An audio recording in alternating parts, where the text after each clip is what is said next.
En el convento de los franciscanos, en plena Alameda de la ciudad de Santiago, en Chile, hay una capillita en homenaje a un hermano franciscano, Fray Pedro Bardeci, y en esa capilla una placa que es la que me llamó la atención, una placa homenaje de la Diputación de Vizcaya, y del Ayuntamiento de Orduña, ofrecida a esa capilla en el año 1950, que es cuando se cumplían, según reza allí, 250 años de la muerte del hermano de Fray Pedro Bardeci. Y uno piensa que al estar la Diputación de Vizcaya y el Ayuntamiento de Orduña en esa placa, Fray Pedro Bardeci sería natural de Orduña. Así que había que investigar sobre este dato. Entro en el convento de los franciscanos y me recibe el superior, el guardián, como dicen según la terminología propia de la orden franciscana, que tanto conocemos por Aránzazu. El padre Alberto, ¿no? Alberto Sagredo, Fray Alberto Sagredo, está conmigo. Bueno, efectivamente en eso acerté, ¿no? Era Fray Pedro Bardeci, natural de Orduña. Efectivamente, últimamente se ha escrito bastante sobre Fray Pedro Bardeci. De una manera especial lo ha hecho el padre Jesús de la Cámara, de la Congregación de los Hijos del Inmaculado Corazón de María. El padre ha escudriñado todo lo que realmente se podría escudriñar sobre Fray Pedro. Y no hay duda de que era vasco, puro, como podemos decir en nuestras tierras. Se dice que era hijo de una familia bastante ilustre, por lo menos su padre era un gran abogado en esa tierra. Tenía dos hermanos más. Cuando llegan a una edad conveniente, el papá los llama, les da parte de la herencia paterna y se vienen aquí a América. Ellos eran el mayor, Francisco Bardeci, después José, y Pedro, que se hace religioso más tarde, es el menor. Pero Pedro no viene con ellos, ¿no? Vienen los dos hermanos primero. Vienen los tres. Llegan a México los tres hermanos, pero ahí se separan, buscan distintos rumbos. Pedro se queda en México, donde, nos dice la historia, instala un negocio primero de trigo, después de tabacos. Más tarde emigra a la actual Bolivia, a la ciudad de Potosí, donde adquiere una mina. Pero él siempre tenía, desde pequeño, un cierto atractivo por la vida religiosa, y parece que este atractivo lo sigue, digamos, perdonen la redundancia, le sigue trabajando dentro, ¿no? Dentro de sí, y entonces pide, por medio de la Santísima Virgen, de quien era devotísimo, que se le manifieste la voluntad del Señor.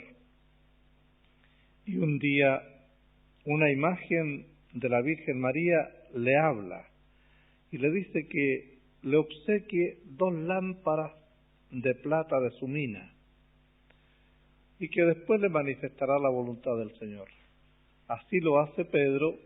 Y efectivamente se le manifiesta la voluntad del Señor cuando la Virgen le vuelve a hablar y le dice que viaje a Santiago de Chile y se haga religioso franciscano en el convento llamado de la Recoleta. Esa frase es la que figura precisamente en la placa a la que yo me refería antes, de la Diputación de Vizcaya y el Ayuntamiento de Orduña. Esa misma frase, vete a Santiago y entra en ese convento. ¿Es este el convento o no? No es este el convento, está de aquí a unas 10 cuadras en dirección hacia el norte.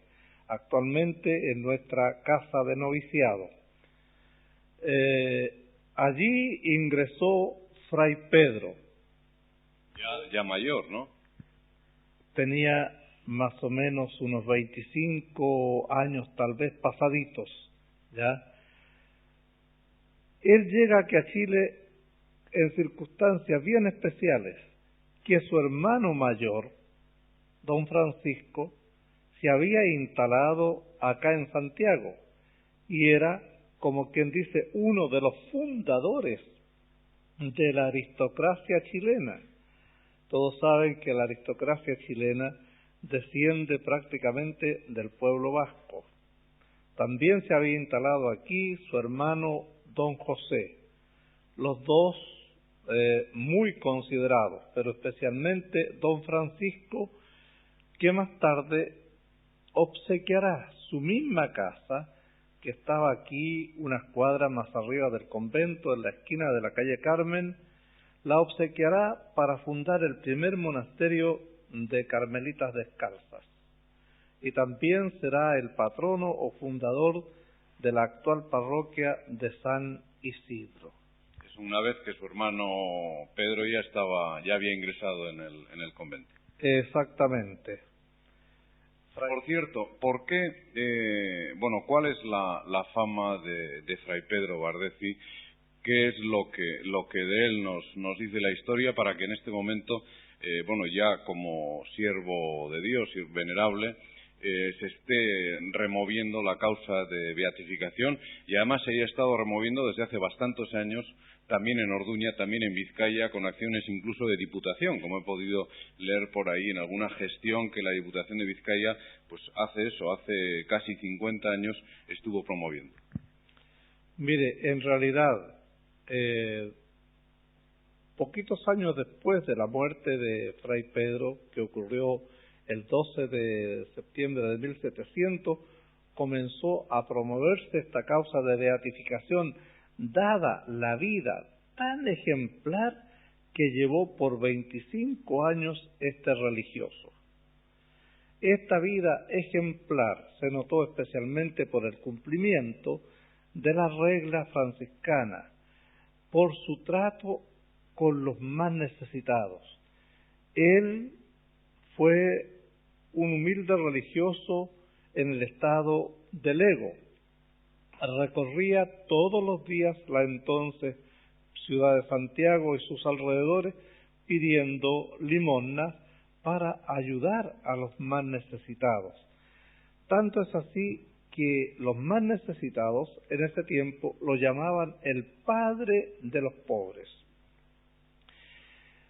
Todo este quehacer de 25 años se vio también realzado porque el Señor le concedió el don de milagros.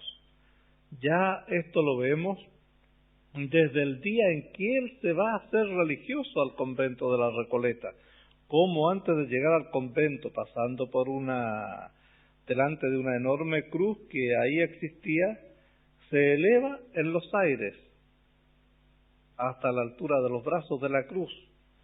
Después lo veremos en repetidas ocasiones ya elevarse envuelto en un globo de luz delante de la imagen de la Santísima Virgen de la Cabeza, que es la patrona del convento de la Recoleta.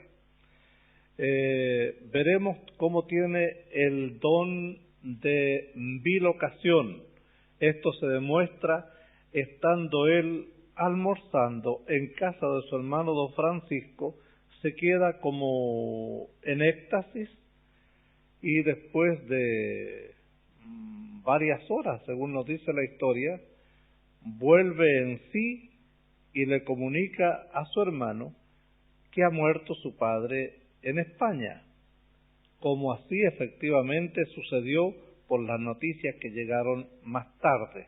Se comprobó que en ese momento él estaba asistiendo, y por las cartas que llegaron, también tan estupendas en las que cuentan que el papá de Fray Pedro tuvo, digamos así, la dicha de ser asistido por su hijo, pero que después que falleció no supieron absolutamente nada de él. Casualmente eran los momentos de este transporte en éxtasis, de esta bilocación propiamente tal. Padre Sagredo, me contaba también otra cosa, y es que hay quizá otra relación que esté todavía en este momento, por afianzar más entre este convento de los franciscanos. Insisto, creo que lo dije antes, una de las primeras edificaciones de la ciudad de Santiago que fundara Valdivia, porque estamos aquí al mismo pie del cerro de Santa Lucía, pero me decía que parece ser en algún tiempo, según algunos datos que han ido apareciendo, hubo acá en este mismo convento una capilla de la Virgen de Aránzazu con enterramientos de vascos, etcétera. Están ahora en proceso de restauración también. No sé si hay más datos que aportar en ese sentido. Mire, yo no sé si por influencia del mismo Fray Pedro, de quien hemos venido hablando, acá en el templo de San Francisco se estableció una capilla y una cofradía en honor de la Santísima Virgen bajo el título de Aránzazu. Bajo el altar de esta capilla se construyó una cripta y ahí se dice que están enterrados los principales ciudadanos de la ciudad de Santiago, especialmente la colonia vizcaína, como entonces se los llamaba. Casualmente estamos en estos días en restauración de esa capilla, porque nos estamos preparando para la visita de los reyes de España. Y entonces se ha promovido una restauración de este convento, ya que él es la mejor muestra, digamos así, de lo que queda de español acá en la ciudad. Con esos trabajos de reconstrucción se ha podido encontrar realmente confirmación de esos datos, o hay que quedarse solo con lo que aparezca en documentos. Esperamos que más adelante en los libros de entierro encontremos los nombres de tantas personas que ahí están enterradas. Desde ya sabemos que uno de los que están ahí es el hermano inmediatamente mayor de Fray Pedro, don José de Bardesi, ¿ya? Y Fray Pedro, cuando falleció, no lo enterraron en esa capilla, sino muy cerquita de ella, porque como era religioso, a los religiosos se los enterraba en el presbiterio de la iglesia. Él fue enterrado a unos metros de esa capilla. Dicho sea de paso, y para terminar con la historia de Fray Pedro, que la interrumpimos un poquito, él vivió 25 años en el convento de la Recoleta, pero el último año de su vida, por circunstancias especiales, fue trasladado a este convento que llamamos de Nuestra Señora del Socorro, comúnmente San Francisco de Alameda, y aquí falleció, y por eso que conservamos los restos de Fray Pedro, que hoy día son muy venerados, ya que estamos nosotros auspiciando que lo más pronto posible se lo beatifique o canonice, a lo mejor directamente, ya que desde tiempos antiguos hubo bastantes solicitudes a la Santa Sede en este aspecto. Quizá en el pueblo de Orduña se habían olvidado ya de Fray Pedro Bardesi, que esta transmisión pueda servir para recordar que ese hijo de la villa de Orduña, murió aquí en Santiago de Chile, en este convento en el que hemos podido estar nosotros ahora. Gracias, Fray Alberto Salcedo, por sus explicaciones. Muy bien. Vamos a hacer ahora un poco de historia de los vascos en Chile en este siglo XX, aprovechando que Maite Camus Argaluza acaba de terminar un trabajo precisamente sobre ese tema, los vascos en Chile en el siglo XX. Ella es profesora de Historia, con su licenciatura, y a la hora de tener que hacer un trabajo elige este tema de los vascos en Chile, siendo así que hasta entonces, Maite, no tenías ninguna conexión con lo que es el centro vasco o la comunidad vasca, aunque sí razones personales, claro, por ese Argaluza que tienes ahí de segundo apellido. Sí, mi nombre también, Maite, es de origen vasco.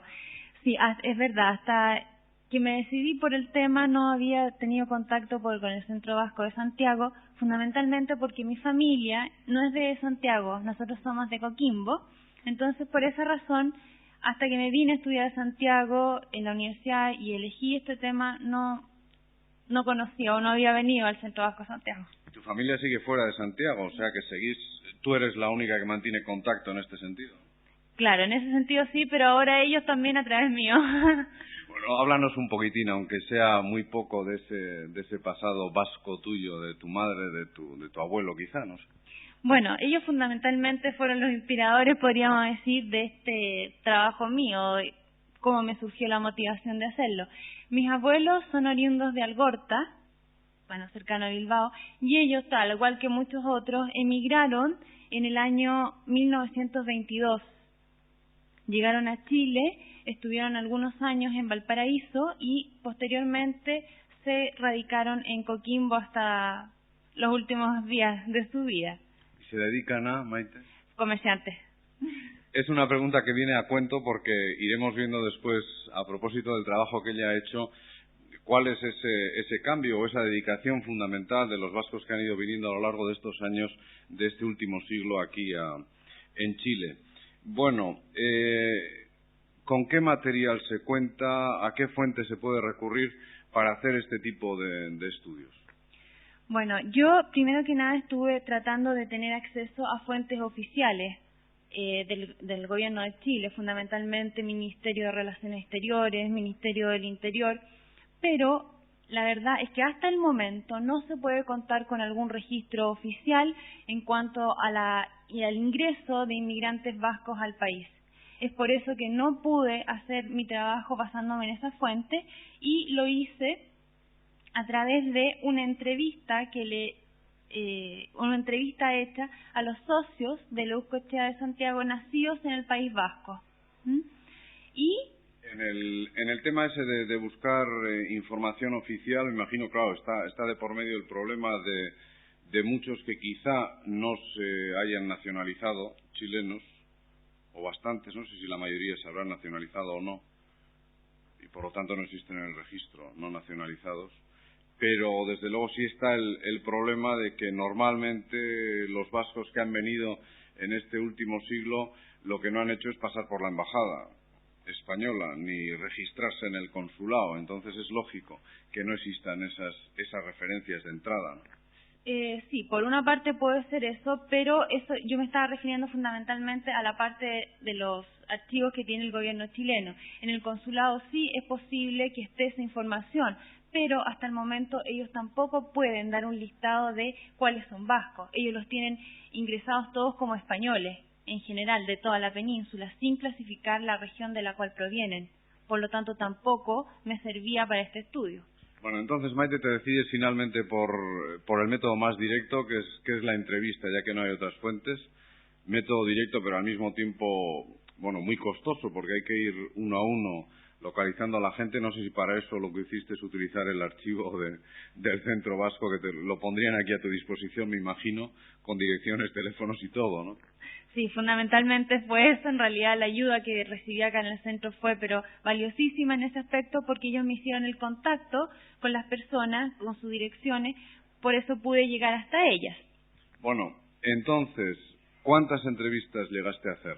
Aproximadamente unas 171 entrevistas. O sea que tienes prácticamente hecha la historia conforme a los paradigmas que ahora vamos a ver, o a las preguntas que tú les hacías, de una buena parte, si no la mayoría, de los socios de este centro. Correcto. Además de estas entrevistas, como te contaba, también consulté un archivo, que es el primer archivo de socios que tiene el Centro Vasco. Este data del año 1922. Sin embargo, el primer Centro Vasco de Santiago, o sea, el primer centro que hicieron los vascos en Chile, data del año 1912 en el país. Bueno, vamos entonces, ¿qué es lo que les preguntabas? Y vamos a tratar de ir viendo un poco a qué conclusión se puede llegar en cada uno de los temas. Veo ahí que tienes la ficha de entrevista, bueno, por supuesto su nombre, año de nacimiento, lugar de nacimiento.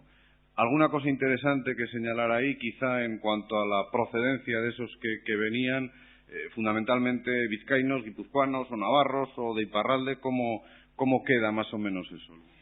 Acá en Chile tenemos representantes de las 7 provincias vascas, si es que todavía podemos denominar las 7, ¿verdad? Yo les preguntaba primero el lugar donde habían nacido y la provincia de procedencia. En base a eso pude comprobar que la mayoría viene de la provincia de Vizcaya.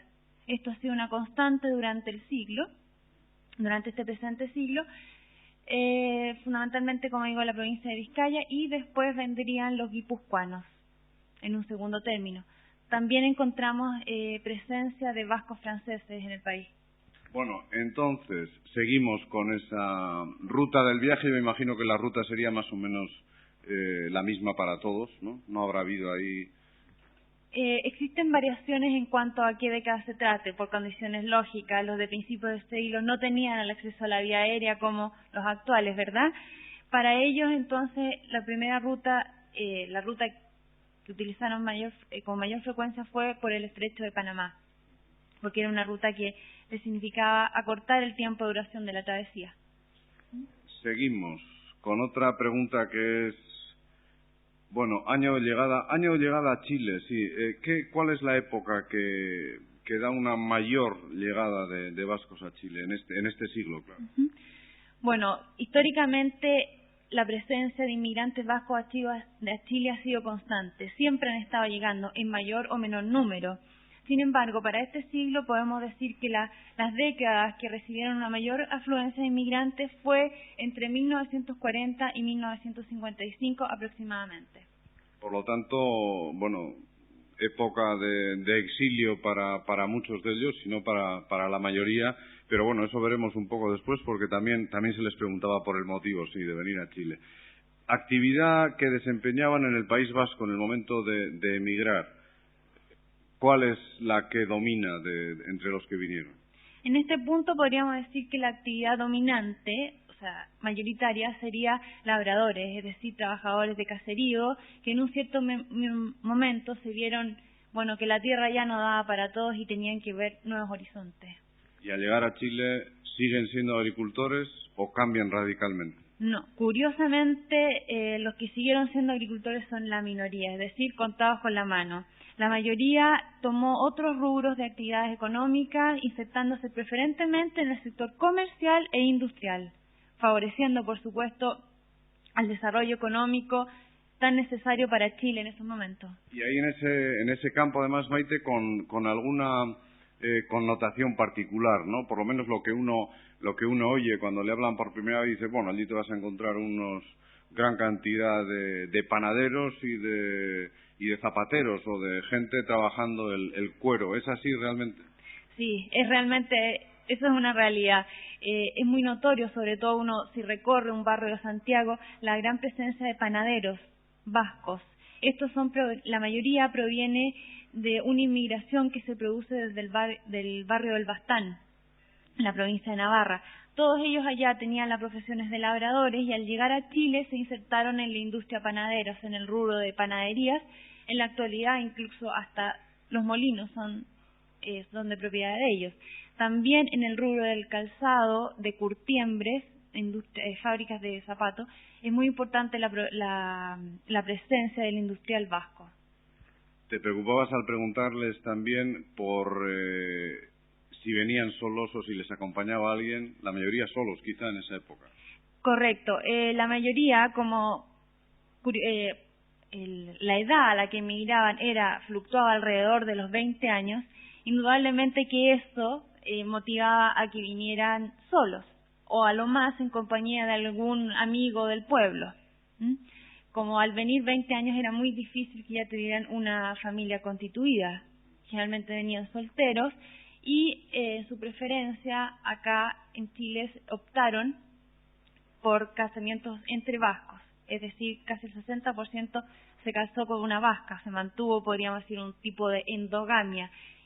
Ya sea que ella hubiera venido también con su familia como inmigrante o que ellos personalmente, luego de tener una situación más estable en el país, volvieran a su pueblo en busca de la novia que allá dejaron o a conocer a alguna chica y traerla como esposa a Chile. Claro que a eso contribuyó también sin duda ninguna y contribuye en el reflejo de tu estudio, lógicamente, el que sean los socios del Centro Vasco los que fundamentalmente has entrevistado y una de las cosas que tiene, yo creo, como fruto la actividad de un centro vasco, no solo aquí en Chile, sino en todos los países, es precisamente esa, ¿no? Como la gente se reúne y se reúnen entre ellos, pues se van conociendo o van conociendo a las hijas del otro y esa relación social suele desencadenar el que los matrimonios se hagan dentro, entre ellos mismos. Esto es una constante en todos los países. Ciudad de radicación, les preguntabas, ¿la mayoría en Santiago? Correcto, la mayoría, bueno, por supuesto, como son socios de la Euskotxea de Santiago, están radicados en Santiago. Sin embargo, existen algunos de otras provincias del país. Recordemos que el centro también tiene lo que llaman delegados regionales, entonces la presencia vasca es a lo largo de todo Chile. Bueno, Maite, el motivo para venir a Chile, ¿ahí qué es lo que domina? Los motivos para venir a Chile son varios, o sea, no podemos decir que hay uno solo. Y en la mayoría de los casos es más de un motivo el que va a determinar la partida. Sin embargo, podemos decir que en su mayoría el problema del desempleo, o sea, la carencia de fuentes laborales, impulsa al vasco a salir de su terruño. Y en ese sentido eligen a Chile, ¿por qué? Porque acá ya tenían o parientes o amigos que ya habían establecido sus negocios, entonces indiscutiblemente, si uno quiere salir de su lugar, es mucho mejor ir donde hay algunos conocidos. Por eso que se produce lo que llamaríamos una especie de migración en cadena, que uno va trayendo al otro. Y que luego además se juntan casi por zonas, ¿no? En una zona del país uno se encuentra mayoría dominante de una zona determinada también del País Vasco, de Euskal Herria, y eso se repite a lo largo de todo el país. Exactamente, y se dedican también a una labor o algún rubro comercial o de desarrollo, una actividad económica determinada. Bueno, finalmente, Maite, les preguntabas también si hablaban euskera. Bueno, quizá en este momento no sé cuál puede ser el porcentaje de la gente que habla euskera. Entonces, cuando tú hacías estas encuestas, ¿cuál era el resultado que te daba? En base a mis encuestas, yo puedo decir que casi el 90% de los inmigrantes vascos que llegaron a Chile hablan en este minuto el euskera, siguen practicando el idioma y tratan de que siga inculcándoselo o aprendiendo a las generaciones venideras.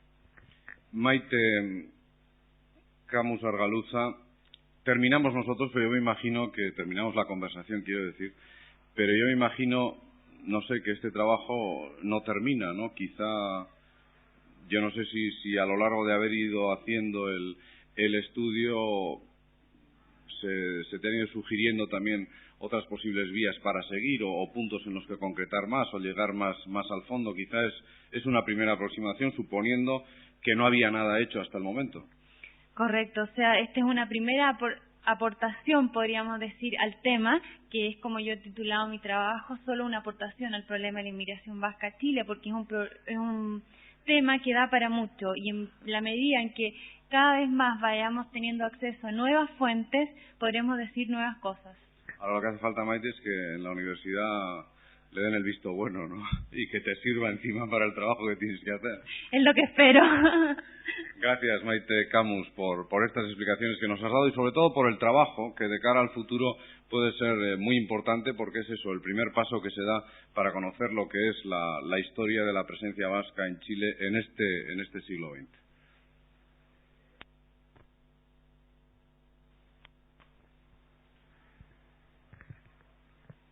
Cuando uno llega a países sudamericanos, a capitales, a ciudades importantes, encuentra frecuentemente nombres de calles con nombres vascos, pero cuando uno viene a Santiago de Chile esta sorpresa se multiplica no sé por cuánto, porque los nombres son mucho más y además no en cualquier calle, sino en avenidas importantes, y entonces uno dice, bueno, aquí parece que ha habido una serie de hombres vascos que han sido importantes en la historia de este país.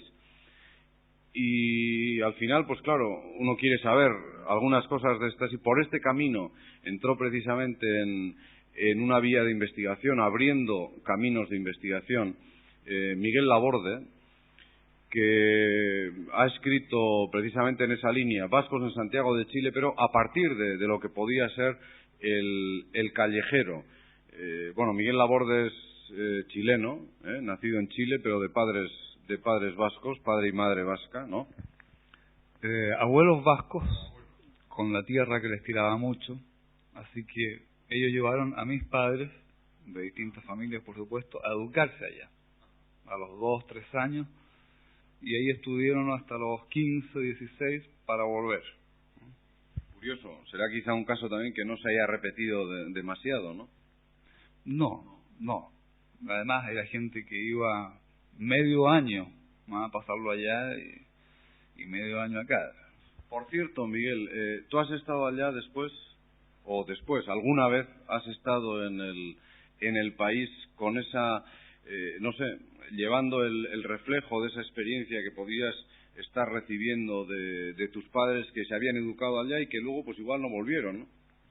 Sí, uno ve fotos, oye recuerdos, y yo estuve viajando un tiempo en España, un tiempo en Francia, un tiempo en Alemania, un tiempo en Inglaterra, y para mí fue muy grato llegar al País Vasco, porque, bueno, yo tengo un tipo físico que podría ser de cualquier parte en Europa, pero curiosamente en Alemania se daban cuenta que yo no era alemán, pensaban, a lo mejor es holandés, cualquier cosa. Y yo llegué al País Vasco y ahí por primera vez me veían como alguien de ahí. ¿Eso lo notaste o te lo decían? No, yo entraba a una panadería y me hablaban naturalmente como el vecino que entró. Y si no te miraban con cara rara, ¿no? Exacto. Este es de fuera. Claro. Es lo que nos pasa en todas partes. Bueno, ese es el recuerdo tuyo. ¿Cuánto tiempo estuviste allá más o menos? ¿O qué? Estuve 2 meses. Bueno, mi padre es del País Vasco francés, ¿no? Se educó en Saint-Palais. Y mi madre guipuzcoana, ¿no? De Oñate. Y ahí anduviste de un sitio a otro. Claro, de un pariente a otro comiendo mucho. Bueno, tampoco en Chile se come mal, ¿eh? Sí, pero como allá. Bueno, Miguel, el caso es que en un momento determinado tú ¿por qué te planteas este tipo de trabajo? ¿Cómo entras tú en este recorrido por las calles de Santiago a buscar quién es quién en ese callejero? La verdad, a mí no se me había ocurrido, ¿no? Yo he trabajado bastante, he publicado 6 libros de temas histórico-culturales y me interesa mucho el problema de la identidad, ¿no? Y por lo mismo he investigado las culturas precolombinas, las inmigraciones, y siempre me había quedado un poco en el aire el deseo de hacer algo de los vascos. Y cuando llegaron a pedírmelo, ya me llegaron con la idea de hacerlo a partir de las calles y avenidas. Y bueno, yo tomé el callejero, partiendo de la A, y resulta que aparece muy mezclado, ¿no? Porque aparece primero un alarife del siglo XVI, después un pintor del siglo XX, después un gran empresario del siglo XIX. Era muy molesto la lectura. Entonces me detuve, tomé todos los apellidos vascos y los ordené en términos cronológicos, ¿no? Y de ahí me salió, muy importante, una historia de Chile completa, solamente a través de los apellidos vascos. Porque los has encontrado desde el principio, desde la misma conquista hasta este mismo siglo, que igual todavía se ha puesto el nombre de vasco a alguna calle, ¿no? claro, desde la llegada del primer grupo, el de Pedro de Valdivia, ya llegan vascos ahí, ¿no? ¿Qué tipo de conclusión se puede sacar de esto? Después de haber ido repasando eso y haber ido viendo qué es cada cual y por qué ha tenido esa importancia, ¿algún tipo de conclusión puede sacar o es, bueno, pues hay que seguir por aquí, hay que seguir buscando porque aquí parece que hay muchas cosas escondidas o desconocidas? Bueno, es un camino para seguir adelante, ¿no?, que está comenzando. Lo curioso es que la casta dominante, la aristocracia del siglo XVI, del siglo XVII y casi todo el siglo XVIII, no es vasca, ¿no? Es de regiones de España, y de pronto irrumpen a fines del siglo XVIII en forma masiva los vascos, y quedan ellos como aristocracia hasta el día de hoy, ¿no? Esa imagen. ¿Por qué en un tan breve tiempo desplazan a los anteriores y sobreviven como tales? Yo mirándolo no lo entendía mucho, ¿no? Pero leyendo después, leí 2, 3 historias del País Vasco, empecé a sentir que la respuesta está allá, ¿no? Hay una historia del País Vasco que es un poco una historia de la pequeñez geográfica y la convivencia con las potencias vecinas, la dificultad de crecer en el fondo, y de pronto llegan acá y con ese mismo tesón que han demostrado para sobrevivir, se dan cuenta que es un país abierto, ¿no? Y yo creo que eso les debe haber dado una energía enorme para emprender en Chile todo, ¿no? La exploración del desierto en busca de la minería, la exploración del sur, el descubrimiento de ríos, formación de haciendas. Agustín Eizaguirre, ¿no?, hijo de un vasco, ¿no?, en 1819 parte por primera vez llevando cobre chileno a la India, ¿no?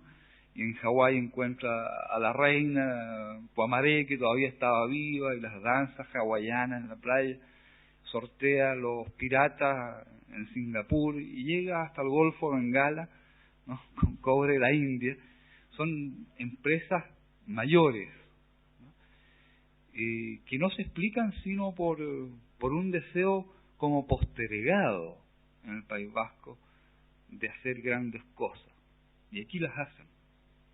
Quizá al llegar aquí entran también en terrenos en los que todavía no habían entrado los que estaban ya en el país.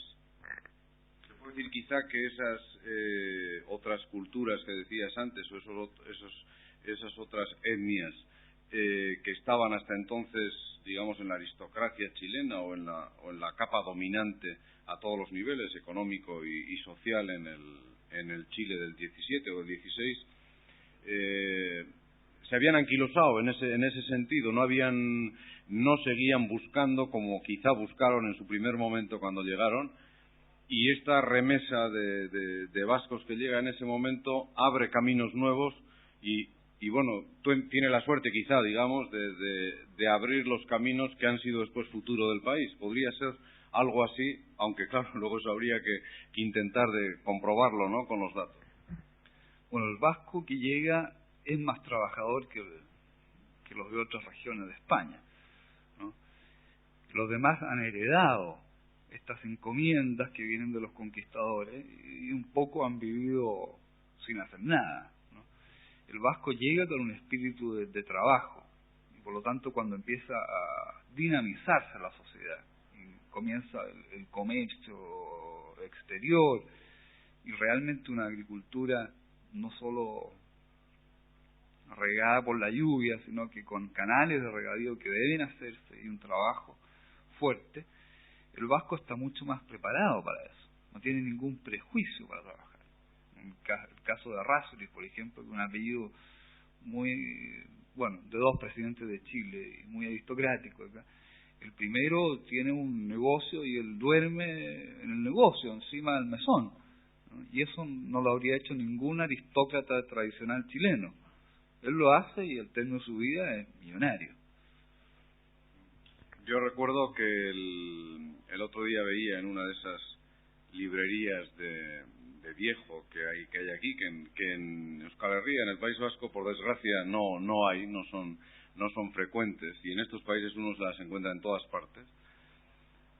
Un librito sobre la fundación de Nueva Bilbao, el Oñederra famoso, y desde luego uno se queda alucinado de las peleas, de las guerras, de la constancia, del seguir a costa de todo el mundo y a costa de 1000 informes contrarios a que aquella desembocadura de ese río es un buen puerto y que allí es una buena zona para hacer una ciudad, y ahí está hoy, claro.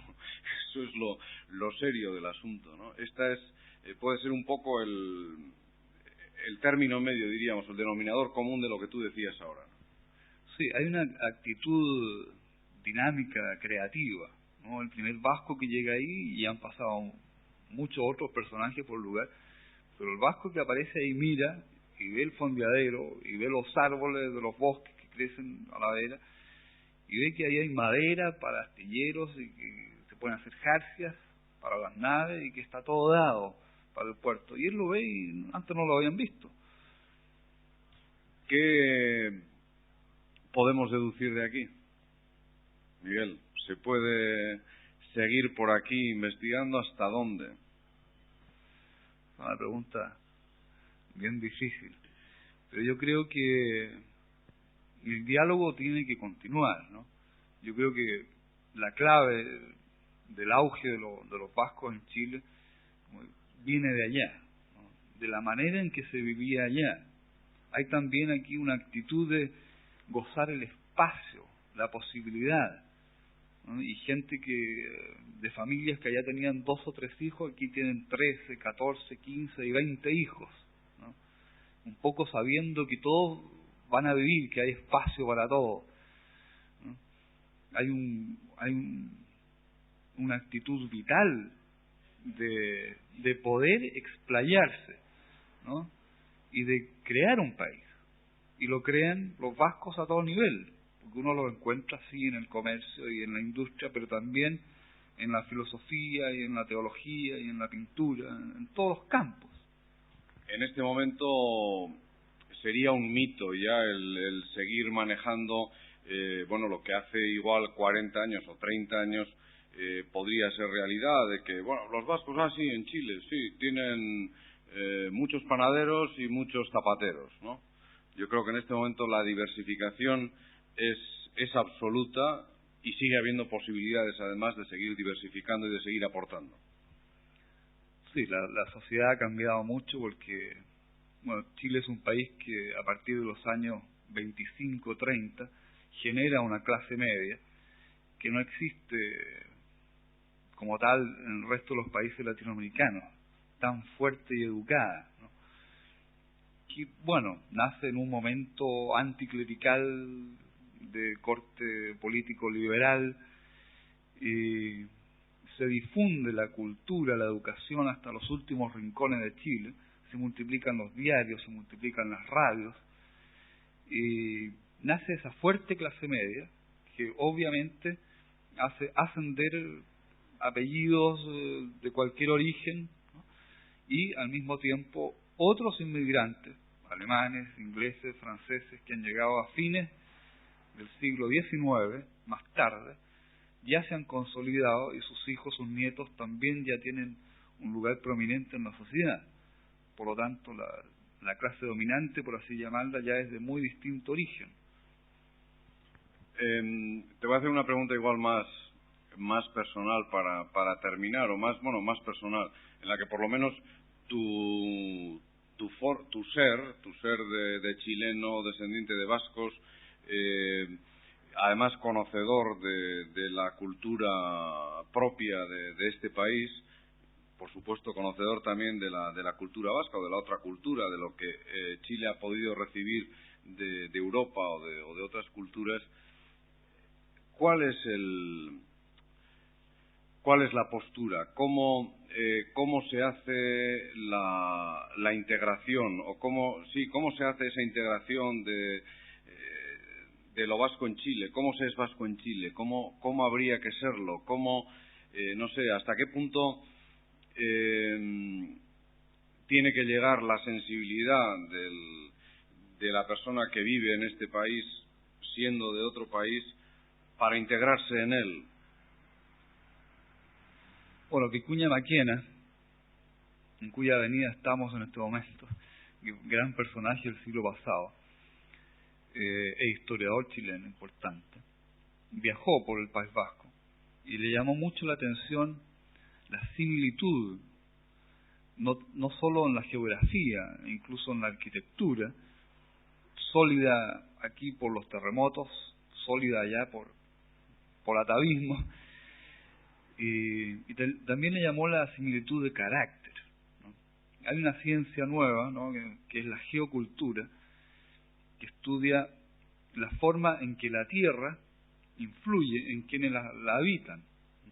En el caso nuestro, el americano, se habla de un eje atlántico, ¿no?, donde tanto en Nueva York o en Río de Janeiro o en Buenos Aires hay un gusto por lo monumental. La gente es extrovertida, es todo en grande, ¿no?, lo más grande del mundo. Y el eje pacífico es justamente lo inverso. Es introvertido, es más serio, más reconcentrado, más místico y más austero. Y esos rasgos que están en la cultura araucana, ¿no?, que es la primitiva de Chile, también está en buena medida en lo vasco, ¿no? Por lo tanto, no solo hay una facilidad de diálogo en ese sentido, sino también eventualmente una explicación de por qué el vasco se sintió tan cómodo en Chile. Nos quedamos con eso, Miguel Laborde, porque, bueno, se podría seguir quizá especulando o viendo o abriendo caminos, pero creo que esa es una buena forma de terminar en este comienzo que ha sido este trabajo que tú has hecho, que es abrir una puerta a las investigaciones que hay que seguir haciendo en Chile, viviendo en el campo, a unos cuantos kilómetros del ruido, del bullicio y de sus malos humos y de ese smog que está haciendo famosa la ciudad de Santiago. Encuentro a Santos Bustos Mújica, que nos puede contar muchas cosas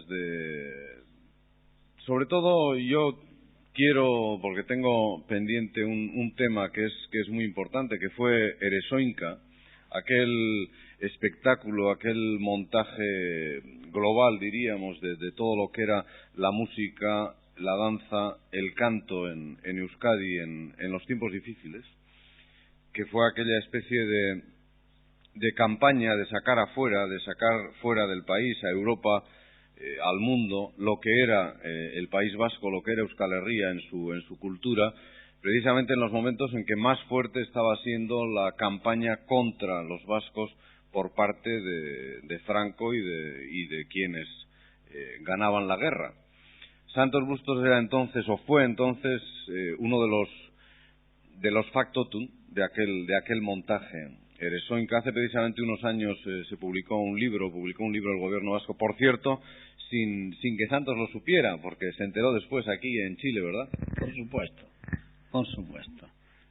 Bueno, sí. Yo pertenecía al batallón Saseta, o mejor dicho, antes de la revolución salí en viaje a Alemania, a un congreso mundial de folclore. Iba en representación de los vascos franceses, fíjate lo que son las cosas. España no mandaba representación porque no tenía relaciones con Alemania. Y entonces Francia mandaba de todas sus provincias, la Vendée, Île-de-France, todo eso, y entre ellos el País Vasco. Y indudablemente, digamos, de que fue una cosa, digamos, muy mal preparada, porque si hubiesen querido mandar un verdadero equipo de baile, no tenían nada más que haber ido a Suberoa y haber buscado un conjunto de bailes suberotarras de esos que hubiesen vuelto loco a todos. Pero fue una cosa personal de Gojordá Gallastegui, que después fue hasta director de la banda municipal de Madrid. Sí, luego fue el maestro Jordá en Madrid. Bueno, pues eso. Y este hombre, digamos, organizó y, bueno, me llevaron a mí como vasco francés, digamos, a bailar a Francia. Pero era un baile individual, era muy muy especial, porque tú comprendes de que bailando solo, ¿qué podría hacer yo allí? ¿Me entiendes? Así que... Eso puede ser quizá el antecedente, ¿no?, de lo que después ocurrió. Sí, incluso, digamos, te puedo decir, no es ningún honor, por supuesto, pero yo tomé 11 con Goebbels. Goebbels estaba enfrente mío, Jordá Gallastegui a mi izquierda y la hermana de Goebbels, y entonces Goebbels decía por mí le petit timide, porque yo no hablaba, claro, no sabía hablar francés, ¿me entiende que voy a hablar? Menos alemán, así que lo único que hacía era comer, y entonces se refería a mí de petit timide. Esa campaña, digamos, continuó porque nos ofertaron aquellos que queríamos continuar viajando, y te imaginarás que uno, sin saber nada de lo que pasaba allí en esto, pues seguimos viajando. Recorrimos toda Alemania, en realidad, recorrimos toda Alemania. Pero llegó el momento en que tuvimos que decir hasta aquí nomás. Y bueno, ya me entró, digamos, la nostalgia de ir a luchar por la causa, digamos. Y estaba escrito yo en el barco el Galerna, fíjate, de buena me libré. Estaba escrito con un primo que el cónsul de la República en Bayona le dijo, bueno, pero lo que pretende usted, digamos, es ridículo, no, ni lo proponga. Este hombre quería ir a Bilbao a cambiar, digamos, pesetas republicanas por pesetas antiguas y volverse, ¿entiende? Y entonces le dijo, mire, yo le sugiero que ni proponga ese viaje, tal. Entonces, en vista de que no iba él, tan escrito y todo, Dios me ayudó a mí y dije, yo tampoco. Con la suerte, digamos, que, bueno, me libré la vida porque a todos los del Galerna los fusilaron, todos los hombres los fusilaron. Pero posteriormente seguía con mi lucha, y el 24 de diciembre de 1936 viajé en el Duero, en el barco Duero. Fue un viaje muy especial porque días pasados hablaba, digamos, yo con un vasco, Baldomero Sesé, no sé si lo conocerás, andará también por el centro vasco. Este hombre, digamos, era un comunista que venía, digamos, de la papelera de Madrid, ¿entiendes? Y comentando, habíamos ido en el mismo vasco, me decía, pero Santos, ¿no viste San Sebastián, hombre? Si se veía perfectamente. ¿Qué íbamos a ver San Sebastián? Le dije, si vosotros los comunachos nos teníais abajo, en bodega, abajo. Hasta que era tal el mareo, porque calcula, diciembre, el Cantábrico es bravo. Y íbamos mareados, ya no teníamos nada que... Y llegó un momento en que por la escotilla vi que salía uno allí y fui yo también. Me preguntaron, ¿qué partido? ¿Partido? Nacionalista vasco. No puede salir. ¿Cómo que no puede salir? A lo mejor estaremos jugando nosotros a canicas o qué, en fin, y pegué el brinco y salí a cubierta. Y así me liberé, digamos, de esa muerte tremenda, digamos. Cuando íbamos en plena mar, digamos, de repente apareció una lucecita por ahí que dijimos, tate, el Cervera. Entonces ya habíamos decidido echarnos al agua, porque bueno, antes de que nos fusilaran era preferible morir ahogado. Pero no era el Cervera, era un submarino, el José Luis Díez, creo, que venía en amparo, digamos, del barco Duero, que llevaba material importante a Bilbao. Así que llegamos a Bilbao y fui a saludar al secretario general del Ministerio de la Gobernación, Jesús Luisa, amigo, profesor de baile, y me hizo mucha gracia porque pregunté dónde estaban mis hermanos y me dijo, bueno, el tío llamó de Ernica, digamos, ya, listo, me dijo, vas para allá. Entonces me puso el auto de la gobernación. Y tú me ves allí pasando por todo Bilbao, donde los erchañas se me cuadraban, ¿no? Y llegué a Bilbao y tuve la suerte, digamos, de... Bueno, usted vuelve, por fin, logra volver de aquel primer viaje, digamos, un poco fantasma por Alemania, en el que, bueno, prácticamente no sabía en qué mundo le estaban metiendo. No, en realidad fue muy angustioso por una razón, porque la propaganda alemana era de tal calibre, en que no había deportista, personaje mundialmente conocido, que no habían sido fusilados por los republicanos, por los rojos. Había sido fusilado Ricardo Zamora, había sido fusilado Paulinus Kudun. Entonces, bueno, vivíamos en una angustia tremenda, ¿entiendes? Entonces, bueno, ya una vez en Bilbao, bueno, mi hermano el mayor se puso muy firme, dijo, no, ¿cómo te ocurre? Dijo, somos dos, otro más, de ninguna manera. Y entonces habló con el comandante del batallón Saseta, Andrés Plazaola, con el cual convinieron en mandarme, digamos, a aprender a mí transmisiones a Durango. Entonces fui a aprender transmisiones al pueblo de Durango. Yo no había escuchado un tiro, no había escuchado una bala. Me tocó el bombardeo de Durango, que fue tan cruel, yo diría, como el de Guernica, con la diferencia de que ahí no emplearon bombas incendiarias, pero fue cruel. Bueno, y estando allí en Durango aprendiendo a hacer señas con los brazos, levantando banderas, que esta es la A y esta es la E, en fin, de repente recibimos un parte diciendo de que se mandara una compañía de la más fogueada para el frente de Barazas. Y resulta, digamos, que la compañía más fogueada era la compañía del batallón Saseta, a la cual yo estaba, pero en la cual no había oído, como te digo, un tiro. Así que nos cogieron y nos llevaron para el Alto de Barazas. Fue muy impresionante encontrarme, digamos, con esa cosa trágica de los heridos, del dueño del caserío, que estaba loco, en fin. Y ahí, bueno, pues nos despacharon del Alto de Barazas de mala manera. No me mataron porque me quisieron pillar. Esa es la verdad. Pero después me tiré monte abajo y no me cogió nadie. Permítame, don Santos, que hagamos aquí una parada para saltar. Vamos a hacer un salto, dejar esos recuerdos tristes de la guerra y vamos a volver o vamos a encontrarnos con esos recuerdos que tendrá más alegres de lo que fue ese montaje, ese gran espectáculo publicitario de salir fuera del país a llevar lo que era la cultura. En realidad, ¿cuándo empieza a moverse? ¿Cuándo empieza a gestarse la idea de que podría ser conveniente hacer eso? Lo que fuere Soinka después. Cuando cayó Bilbao, ya el gobierno vasco debía tener, digamos, en idea, digamos, la formación de dos conjuntos. Uno fue la selección vasca de fútbol, en la cual lamentablemente no pudo actuar porque la Federación Española de Fútbol ponía todos los...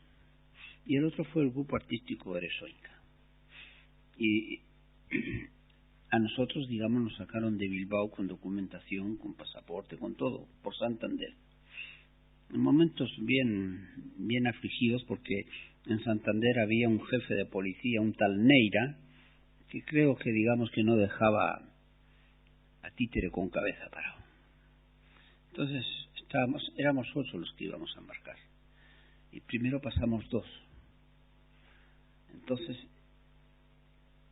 nos miraron así. ¿Qué edad tiene usted? Yo 16 años. Me miraron así, en cada pata me dijeron: no señor, yo tengo 16 años. Bueno, pase. Y detrás mío pasó José María Santa María, que en realidad ese sí tenía 16 años, pero tenía más de ese rollo que yo, era más alto, digamos. Bueno, y tuvo los mismos inconvenientes. ¿Pero usted tenía alguno más? ¿Cómo cuál? ¿Alguno más que 16? Sí, tenía 17, pero en el pasaporte me habían puesto 16. Entonces subimos a cubierta y de cubierta presenciamos con horror, digamos, cómo la policía de Neira fue a donde estos muchachos que estaban allí esperando para esto y se los llevó. Y acto seguido subió al barco en pos de nosotros. Entonces yo tomé la decisión de sacarme la chaqueta y cogía un saco de carbón que había allí y me lo tiraba al hombro y caminaba por toda cubierta, y lo echaba al otro lado. Y volvía a hacerlo y volvía, hasta que estos hombres se cansaron de buscarnos y bueno, nos dejaron, digamos, partir. En ese barco también iba el grupo Alay Alay. Llegamos a Francia y fuimos juntándonos a poco en otras remesas que llegaron los demás bailarines. Y entonces en el pueblo de Sare, muy bonito, qué lindo es el pueblo ese de Sare. Yo recuerdo muy simpático, sobre todo el día del armisticio, digamos, de que pasaban la lista y mort pour la France, y todo el mundo así, mort pour la France. ¿Eh? Entonces ahí tuvimos el lugar donde nos preparáramos. Ahí es donde se concentraron y empezaron a preparar lo que era el espectáculo, que sería difícil, me imagino, de montar para coordinar tantas cosas diferentes, ¿no? Y tanta gente, ya con renombre cada uno en su especialidad, que tenía que aportar lo suyo. No, además que, bueno, tú sabes cómo somos los vascos, no tenemos ningún interés. Seremos buenos para todo, pero nada, buenos en algo. No teníamos ninguna importancia a los ensayos, nada. Se contrató, digamos, a un gran bailarín Xuberotarra para que nos enseñara el baile Xuberotarra. Y efectivamente él preparó el grupo, digamos, de los 5 bailarines que componíamos, digamos, los bailes de Xuberoa. Bonitos, ágiles, viriles. Entonces, bueno, ahí en Sara nos preparamos, ensayamos, hasta que nos tocó, digamos, el estreno en la Salle Pleyel de París. Esa fue la primera actuación de Soinka en París. En la Salle Pleyel. Bueno, era un lugar de lo más aristocrático y donde más. Bueno, fue muy impactante el bailar ante esa cantidad de luces y cosas, digamos, y emotividad, digamos, que ya al final uno sabía si ponía el palo o daba con el palo. ¿Entiendes? Para un chaval, además, de 17 años, que hasta entonces pues no había hecho más que bailar en la plaza del pueblo casi, ¿no? Así es. Bueno, te advierto una cosa, digamos. Yo pertenecí, digamos, y me siento todavía Kiliki. Kiliki, digamos, era un grupo de espatadanza, digamos, muy solicitado en el País Vasco. En él bailábamos varios, entre ellos bailaba también, no sé si tú recordarás, al famoso jugador de fútbol Epi. Epi también era del grupo Kiliki. Bueno, estamos entonces en aquella sala de París. Entonces. Sí, bueno, no sé, Conchita creo que estuvo como espectadora. No sé lo que puedo decir. Creo que mi hija dijo, oh, qué jóvenes mocetones tan buenos para luchar en el frente. Y que Dios por nosotros. Bueno, Conchita es su señora, ¿no? Mi señora. Digo, para los oyentes, que lo sepan. Qué mocetones tan buenos para luchar en el frente, digamos. Bueno, y de ahí vino la seguidilla, digamos, de actuaciones. Pasamos a Londres. En Londres actuamos en el Teatro Victoria, en el que al principio había una frialdad, porque bueno, la primera actuación era todo política, era gente invitada, no era público el que asistía, era gente invitada. Pero con el correr de los días, el público fue tomándole gusto. Incluso nos quisieron hacer un contrato por un mes más, pero nosotros no teníamos nada que ver de eso. En Londres pasó un caso curioso, porque para almorzar, bueno, no teníamos un lugar donde acudir 120 o 130 como éramos los de Soinka. Entonces al final se combinó con un restaurante de que nos daban de almorzar a las 11. A las 11 de la mañana. Y claro, pues a las 11 de la mañana nadie tenía ganas de comer nada, porque en el desayuno nos habíamos comido todo el pan, todo eso. Teníamos normalmente 2 actuaciones, y sábados y domingos 3. Con eso te digo todo cómo terminaríamos. Y recuerdo, digamos, que en una de las actuaciones de Londres, al terminar el baile, se terminaba dando una vuelta al aire. Yo me resbalé y me caí. En realidad estaba cansado. Pero como sabía que era el final, dije, ¿para qué chica me levanto? No me levanto nada. Y quedé allí tumbado. Entonces vinieron todos los apuros, el médico, el esto, que está desnutrido. Y ahí conseguimos por lo menos que nos dieran dinero para comer a la hora indicada en un restaurante, un potato fritos con... Las actuaciones de Londres fueron interesantes. Después de allí pasamos a Holanda. En Holanda, en Ámsterdam, yo creo que fue el lugar donde más éxito tuvimos. Pasamos también a Rotterdam, Bruselas. Después volvimos a París. En París fue trágico. Era penoso. Estábamos actuando en el Teatro París, creo que era, en el cual uno miraba por la cortina y solo veía, digamos, en primera fila al hermano del presidente, a otros 3 o 4 vascos y nada más. Fue muy... Eso al regreso ya, en la segunda actuación en París. En la segunda actuación en París. Entonces, bueno, fue penoso. Ahora, no sé. ¿Por qué quizá? No sabe, ¿no? Nunca... No. Es muy raro, digamos, que un conjunto folclórico vayan así en público a ver, digamos. ¿No? Ahora, Eresenka, para mí, no sé, en un principio, digamos, fue, digamos, un elefante blanco. Es decir, unos gastos tremendos, horribles. Éramos 120, calcula. Y con la salvedad, por cierto, muy en contra mía y de Vicente Munarriz, de que se nos fijó un sueldo. Pero el sueldo que se fijó, digamos, era para los coristas 1.500 francos y para los dancharis 500. Entonces, tanto Vicente Munarriz como yo no quisimos aceptar esos 500 pesos porque era humillante. Si aquí no estamos bailando por dinero, aquí estamos bailando por la patria, así que... Pero nunca falta de esos que dicen, bueno, con eso tengo para cigarros, así que... Así que... ¿Quiénes tomaban parte en todo el conjunto, en esos 120? ¿Qué coro era? ¿Qué músicos? ¿Recuerda? Gabriel Olaizola era el director, ¿entiendes? Como solista estaba Pepita Envil, que cantaba muy lindo. Estaba Luis Mariano también. Luis Mariano, que después fue la vedette en Francia. Estaba Matilde Zabalbé Ascoa, estaba el padre Laborda, estaba Paulino Urresti. Todos estos ganaron el primer premio en un concurso que había en París, que lo eliminaban a uno con un campaneo, tan, tan, tan, tan, y ya, fuera. Radio Crochet. Bueno, el hecho es, digamos, que tuvimos la gran satisfacción de ver cómo el padre Labor fue el primero, ganó como tenor, era un lindo tenor el padre. Después Urresti, un barítono, después Matilde Zabalbé Ascoa, después la Pepita Envil. La madre de Plácido Domingo. Plácido Domingo, ¿quién iba a decir, ¿Quién iba a decir?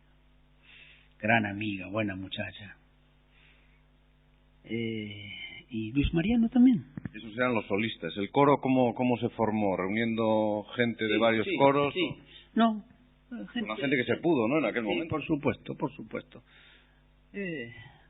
Tú sabes que los vascos cantamos de cualquier manera.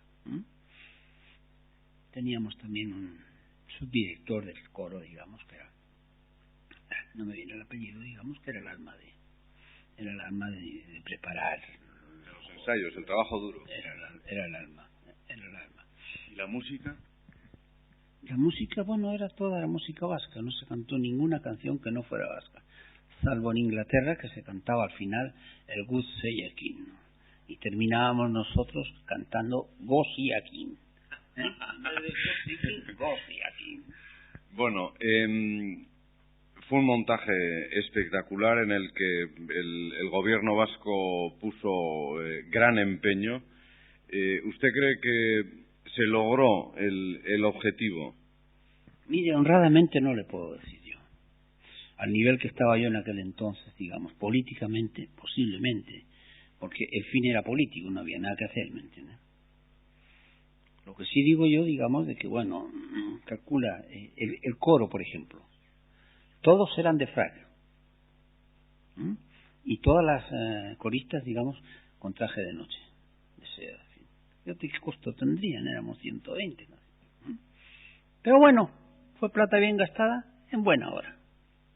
Luego de ahí, desde luego, muchos de los que participaron pudieron abrirse camino, pudieron seguir en el mundo que les gustaba. Yo me imagino que usted seguiría con la danza también, ¿no? Porque eso no lo deja uno tan fácil. Bueno, llegó un momento, digamos, en que el Soinka ya no daba más. Incluso yo tuve, digamos, un contratiempo muy desagradable, que bueno, lo doy por superado, pero fue un contratiempo muy desagradable. Lo dejamos de lado. ¿Entiende? No, porque bueno, se nos dijo de que el Soinka terminaba y que buscáramos. El consejo, digamos, de las autoridades del gobierno era que volviéramos al país. Pero yo no tenía, por todas las noticias que tenía de San Sebastián, que yo por ningún motivo volviera. Entonces, bueno, me fui a presentar al Racing de París para jugar. Y a fútbol. Y les gusté. Entonces, me quisieron contratar. Entonces, cuando comuniqué esto yo, digamos, a Jesús Luisa, parecía que había habido una inyección de dinero. O sea, que todavía había algo más por sus. Entonces se enojó conmigo, me llamó que no era patriota, que era un traidor, que era esto, que era lo otro. Pero hombre, Jesús le decía así, si tú eres el que nos dijiste que nos fuéramos y ahora me... Así que tanto me hirió, digamos, en el amor propio, digamos, que dejé de ir al Racing de París. ¿Y entonces qué hizo? Quedé en el Soinka. Ahora, ya por ahí, por fines del mes de julio, ya la cosa estaba muy difícil. Mi deseo era, de todas maneras, como fuera, a donde fuese, salir de Europa. Tenía un hermano en Burdeos que pensaba distinto que yo. Él era partidario de esperar. Pero de repente, un día estando, digamos, ahí en el castillo este de Beloade, recibí un telegrama de mi hermano.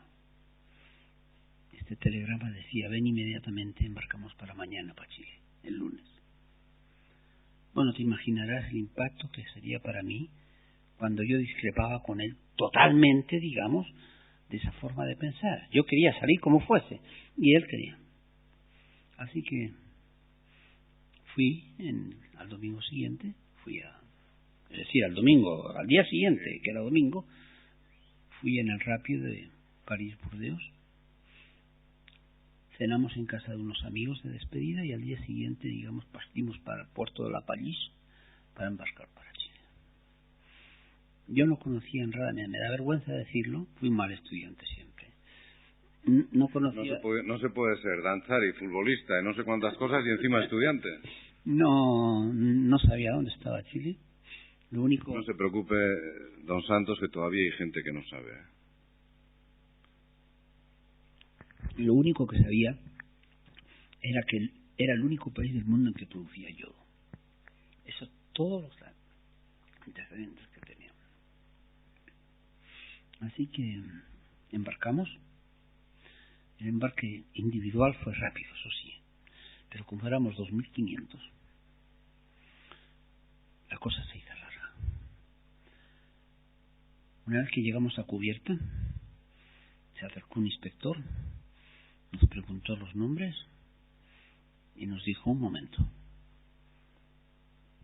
Ya, dijo: camarote 33, cama 3 y 4. Y fuimos caminando.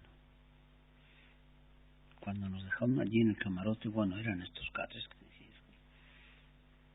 Yo me tumbé en mi catre, digamos, y llegué a pensar la realidad, es decir, ¿a dónde vas, Santos? Dejas la familia, dejas la patria, dejas todo. A lo mejor no vas a verlo más. Fue un dormir triste para mí. Pero bueno, agotado, y quedé dormido. Y a la mañana siguiente, temprano, no conocía a nadie de los que venían. Y éramos 1500. Y menos a ningún vasco. Mi chaqueta, en el ojal de mi chaqueta, me puse un escudo vasco. Y salí a cubierta. Y como a la media hora se me acercó un joven mocetón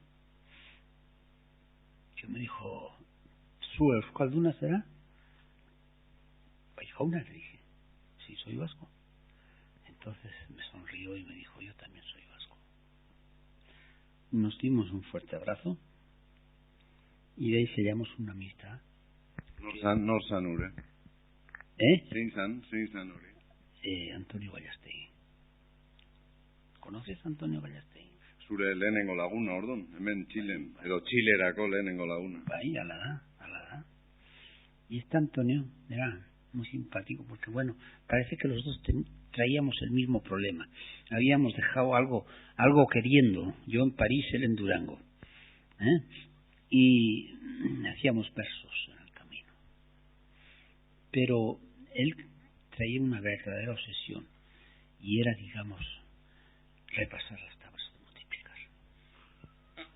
Y ahí me tenías a mí todos los días repasando la tabla de multiplicar. Y repasando estas tablas me vine a dar cuenta de que los vascos éramos muy tercos, muy burros y muy porfiados. Porque si yo le preguntaba 4 por 8 cuánto eran, y me decía 36, a mí me costaba un mundo hacerle ver, digamos, que eran 32. Después, con el correr de los días, fuimos conociendo a otros vascos, de mucho más pedigrí, mucho más que nosotros. Entre ellos estaba Francisco Arrarás Donostiarra, que yo no sé cómo, pero había quedado como uno de los jefes de cocina. Y estos de la cocina se ponían cada farra todos los días, que era una cosa impresionante. O sea, que había que arrimarse a ellos. No había forma con ellos. Otro de los personajes así típicos que venían en el barco era José Basauri, no sé si conoceríais. José Basauri fue un hombre, digamos, que posteriormente fue gerente general de BIMA, de Bosques e Industrias Madereras. Bueno, pues este José Basauri, este vasquito, digamos que lo veías en un rincón del barco, tenía un puesto de vender cerveza. No sé para quién ni cómo, pero el hombre te vendía cerveza de barril muy bien servida. Se estaría entrenando para la nueva vida que le esperaba. Ese barco es famoso y quizá vamos a terminar de momento por ahí, don Santos, porque bueno, hay tantas cosas que las recuerda además con tanto detalle. Pero ese barco es famoso, digo, y terminamos uniéndonos otra vez un poco con la música y con la danza, porque en ese barco tantas cosas, aparte de la tabla de multiplicar, se forma también un coro que es el coro del Centro Vasco de Chile, que no se ha interrumpido desde ese barco. Así es. Dentro de ese grupo, digamos, que veníamos en el barco, veníamos en potencia varios artistas. Entre ellos venía Ramón Muguruza. Ramón Muguruza, que fue el alma, digamos, de la canción en conjunto, del coro. Él empezó a formar los primeros conjuntos. Ramón, yo tengo muchos recuerdos porque actuamos muchas veces juntos. Personalmente, primero yo quedé en Valparaíso, pero a los 2 meses me vine para Santiago.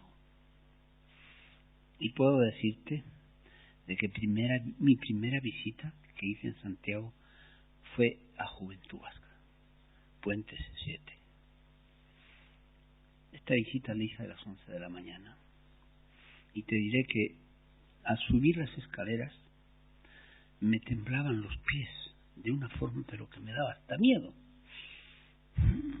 Es que tal vez para mi juventud vasca en San Sebastián fue mucho. Fui quiliqui. El conjunto de baile. Y llegar a Santiago y poder reencontrarse. Fui capitán del equipo de Juventud Vasca de San Sebastián muchas veces. ¿Me entiendes? Entonces al llegar, digamos, toqué timbre y me salió el conserje y me dijo, no, ahora no hay nadie, a las 7 de la tarde sí, a las 7 de la tarde pues. Volví a las 7 de la tarde y me encontré, digamos, con que efectivamente había unos cantos vascos allí a los cuales no conocí. Me presenté mi currículum y automáticamente, digamos, me nombraron jefe de baile de Juventud Vasca. Desde ese mismo día yo lo tomé con mucho cariño y formé un grupo de baile del cual estoy sumamente orgulloso. A las 7 de la tarde ensayaba con las mujeres y a las 9 de la noche ensayaba con los hombres. Te advierto una cosa, y yo creo que tengo, digamos, suficiente peso para decirlo. En Chile, el año 1942, el 8 de diciembre, se celebró un festival folclórico vasco que no se había celebrado ni en la propia Euskadi, en la cual se bailó bailes guipuzcoanos, vizcaínos, navarros, suberodarras. Se compuso o se conformó el Ingurucho Aundi de Leiza con el padre Hilario Lazarán de Estella, que lo tenía dibujado con monitos y mientras él tocaba yo bailaba, ¿sí? Y es uno de los bailes que más me gusta a mí porque en él participa la mujer plenamente. Ese día se bailó también las patadanzas de Amaya, fíjate, las patadanzas de Amaya, en el cual uno de los capitanes era yo, no lo hacía mal, pero el otro capitán, que era un alumno excelente que tenía yo, lo hacía mejor que yo, que era Pilín, ¿me entiendes? Pero totalmente ataviados. Fue un festival, digamos, grandioso. Como te digo, no se había celebrado en Euskadi ningún festival tan completo, no mejor, indudablemente. Entonces, bueno, a mí me gustaría rendir un homenaje indudable, en primer lugar a las damas, que tenían una puntualidad, digamos, a las 7 estaban magistralmente allí. Le echa un reojo a su mujer. Sí, allí también cayó. Lo digo porque como esto de radio no le ven y claro. Hay que hacer el apunte. Claro. Bueno, el hecho don Santos, es que esa tradición que venía del país por la música, por el canto, por la danza en su caso, revive, resucita, se reagrupa, se reencuentra en el barco durante el viaje y nada más llegar a Chile se pone en práctica otra vez, tanto el coro como la danza, y todo eso sigue hoy en día todavía. Hay que me pregunta, me dice, bueno, ¿y a qué vinisteis a Chile? Bueno, nosotros veníamos con la creencia de que íbamos a volver luego. Y así como unos se dedicaron al trabajo, entre ellos Antonio Gallastegui, tiene una mujer extraordinaria, la Nieves, a la cual le debe mucho, una compañera estupenda. Bueno, el caso también de Rafael Narvarte, digamos que fue uno de los bailarines, de los que le saqué el jugo, te advierto, de los que saqué el jugo. Pero bueno, hoy día, digamos, un gran fabricante de calzado. Tienes el caso de Abel Alonso, fabricante de calzado también, exportador, y hombre público, digamos, presidente de la Asociación Central de Fútbol, ¿entiendes? Entonces, bueno, y en un mes antes que nosotros llegó un barco también con refugiados, en el cual llegaba la familia Narvarte, entre ellos Rafael, por supuesto. En esa familia venía un hermano más joven, Antonio, que tocaba maravillosamente, digamos, el acordeón. Bueno, tú te puedes imaginar, el pobre Antonio fue explotado por todos los lados. El que más por mí. Entonces, Santos, cuando les preguntaban eso, ¿a qué vinieron a Chile? ¿Qué es lo que responden al final? ¿A cantar y a bailar? Exactamente. Este Antonio tocaba tan maravillosamente el acordeón que, bueno, era explotado por los vascos franceses adinerados que los llevaban allá. Y todo siempre ad honorem. Y pasó un caso curioso. Hace 3 o 4 años, se inauguró, digamos, un local, un salón del centro vasco en nombre de Ramón Muguruza, muy merecido.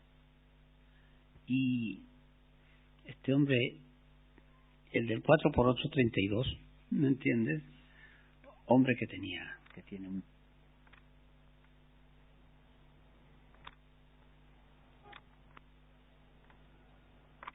un gran acordeonista de Alsasua, creo que era Celaya, que, digamos, inauguró, festejó. En realidad, digamos, fue emotivo escucharle. Traía una serie de aparatos que sonaban. Y nosotros estábamos sentados en la mesa con Rafael Narvarte, su señora, y al sentarnos, bueno, empezamos. Rafael empezó, Antonio mejor. No, hombre, yo no creo, no sabía qué, ¿entiendes? Antonio mejor.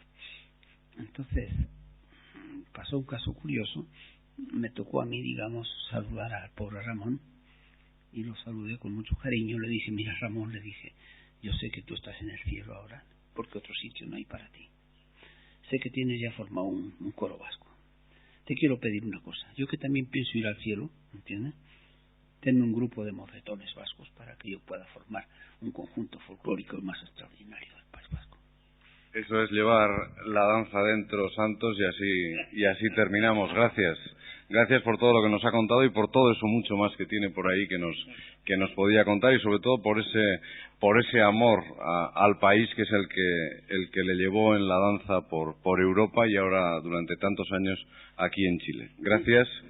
Mira, lamentablemente, digamos, el vasco no es persistente en una cosa. Es bueno para todo, pero no es persistente. A mí me tocó bailar, digamos, con el padre Donosti a la famosa bailarina argentinita en el Teatro Novedades de San Sebastián. Me tocó bailarle un aurrescu. Me festejó mucho, me dio un beso y se emocionó mucho viendo bailar el aurrescu. Pero nunca hubo esa cosa de vamos a ensayar, vamos a entrenar. Porque el entrenamiento era una cosa a mí que tanto en el fútbol como me molestaba. Hoy se entrena, y los grupos de danzas hoy entrenan en el país porque no queda otro remedio si es que se quiere hacer algo. Sí. Yo quiero rendir un homenaje, digamos, como te digo, a todos estos muchachos que después de almuerzo, porque, o mejor dicho, después de cenar a las 9 de la noche nos juntábamos y ensayábamos hasta las 12 de la noche, todos los días durante 2 años. Los hacía transpirar, ¿para qué decir? Pero quiero también dejar constancia y quiero que lo sepan también mis compatriotas vascos, que yo no me fui de balde tampoco. Porque el enseñar a bailar significa que yo tengo que bailar. Y más aún, para poder bailar hace falta música. Y la única música que existía para los ensayos era lo que daba ya mi gastada garganta. Así que a mí también me tocó.